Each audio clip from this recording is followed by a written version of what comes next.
Hey everyone, Lucas here from Aussie Gamers Express, and today we are taking a look at the almost infinite world of No Man's Sky.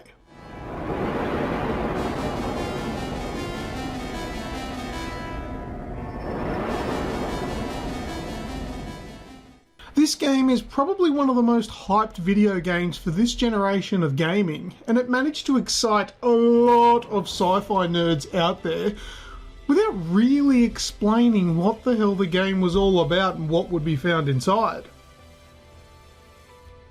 Before No Man's Sky was released, we were told that there were going to be 18 quintillion, 446 quadrillion, 744 trillion, 73,709,551,616 planets. To put that shorter, there's a shit ton of planets in the game for you to visit. So many that if you were to visit each one for 1 second, it would still take you over 585 billion years to see them all. Now let's get stuck into what the game is all about. It starts off by plonking you down on a newly discovered planet at what appears to be some sort of crash site. As you wander around, working out the controls, you'll eventually work out with some screen prompts that you need to go off and find certain materials in order to fix your broken ship. While on the topic of the ship you're given, you get this magical chode-looking thing. It's a small snub-nosed red rowboat of the galactic kind. You would be forgiven for thinking that you just got a bad randomly generated ship on this playthrough, but that's not how this part of the game works. Even though a lot of No Man's Sky is randomly generated, like the animals and things like that, the starter ship is not. Everyone gets this little smart car excuse for an intergalactic travel machine, but it gets the job done for the most part early on anyway. It takes a while to work out what you're doing, but soon enough you'll work out that the materials that you need are all color-coded, and with this use of a little radar-like ping, they're not too hard to find. This brings me to a sore point though. Why the hell is the sprint button on a controller mapped to the right stick when you use the left stick to move? While the radar ping, it's mapped to the left stick. If you're anything like me, you're going to be walking around everywhere, pinging the hell out of the flora and fauna, trying to pick up the pace a little. The other annoying thing is that there's no way to change this. You're stuck with a backwards setup for no real obvious reason why. The menu system is somewhat reminiscent of what you've already seen in games like Destiny, but this isn't a bad thing. It looks nice and it's easy enough to work out and navigate. It also won't take long before you realise that your inventory space is extremely limited, so you might want to work on getting more storage as soon as you can, but don't worry, you can.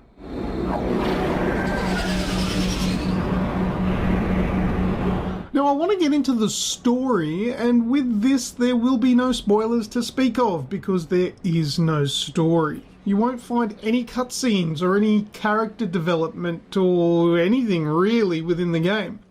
No Man's Sky does have an overall objective, but how and when you do that is totally up to you. That objective, if you don't already know, is to make your way to the centre of the universe.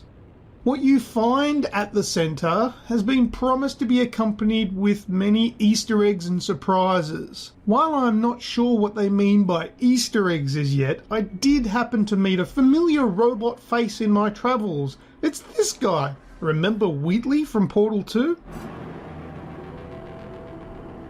The graphics in No Man's Sky are shit. No, I don't really agree with that, but I have heard a lot of people talking and harking about how it doesn't look that good. Take a look at this and see what you think for yourself. Yeah, some of the sprites are a bit shit, but that's not what this game is all about. The overall aesthetic of the game is beautiful, and with such a vast and expansive game, I think the overall look of everything matches in well with each other, and it looks inviting for the onlooker. But you make up your own mind. One of the big draw cards and interesting features of No Man's Sky is that due to the massive number of planets in the game, everyone is likely to find their own. The big deal here is that if you're the founder of a planet, you get to name it. So make sure you're on the lookout for a lot of dick and poop joke names out there if you happen to run into a planet that's already been found. That might take you a while though, considering there are so many of them out there. On top of the planet, you can also name plants, minerals, and creatures that you find.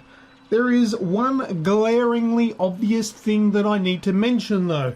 If these planets have never been found before, then who the hell has been building all of these structures and save points for me?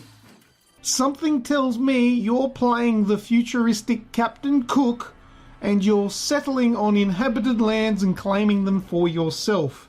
I think I will name my next planet Australia. What you will be doing most of in No Man's Sky early on is mining a lot of materials, either so you can make or repair things or simply so you can sell them for money.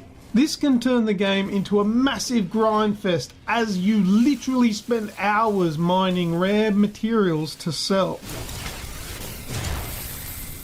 Decent upgraded ships will cost you well into the millions of units, so if you don't like the Mazda 121 that you started with, you better get saving. Alright, so let's talk about what's wrong with No Man's Sky. It's early days at this point, so there are likely to be a few patches coming our way over the next few years. In my first 5 hours of playing, I ran into a couple of issues. I've had complete game crashing, although it was minimal, it did happen. Also, there's this horrible bug that is more annoying than game breaking, where you take off in your ship with the express idea to fly along the planet's surface to only be kicked directly into space. This happened several times to me around the 5 or 6 hour point of game time.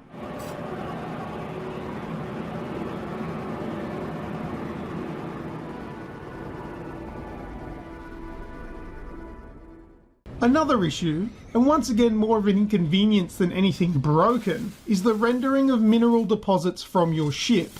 If you have mined out a massive mound of gold and left pretty much nothing left, when you take off in your ship, the whole mound is visible again, which will make it easy for you to mistake it for a different deposit, to find then upon landing that it's all gone again. Damn it, game! Stop wasting my precious time that I am already wasting in this video game. There's a lot to do and experience in No Man's Sky, and for the most of it, it works well. It's a nice thought that you're not confined to a story or direction, but for me that component is what strings it all together and gives me a goal to accomplish. Knowing that there's nothing that I'm meant to specifically do kind of makes me a little lost in the world. For me, No Man's Sky is intriguing, but for the most part it's just a mining game with space travel thrown in there. Yeah, there's a little bit of combat between drones and hostile creatures, and there's even space dogfights too, but they don't really seem to serve any purpose, which makes me try and avoid them to save time. I really do look forward to what No Man's Sky can be over time. Anyone playing the game near release is likely to only have scratched the surface on what the game has to offer, and I have every faith that there will be a lot changed or added to the game over the next few years. No Man's Sky is a game for space travel enthusiasts and for those who love to explore without boundaries. Anyway, that's all I have for now. Thanks for watching our No Man's Sky video. If you want to hear more about it, go and check out episode 138 of the Aussie Gamers Express video game podcast, which is available on iTunes, Stitcher Radio or TuneIn Radio. And until next time, I am Lucas from Aussie Gamers Express. Catch ya!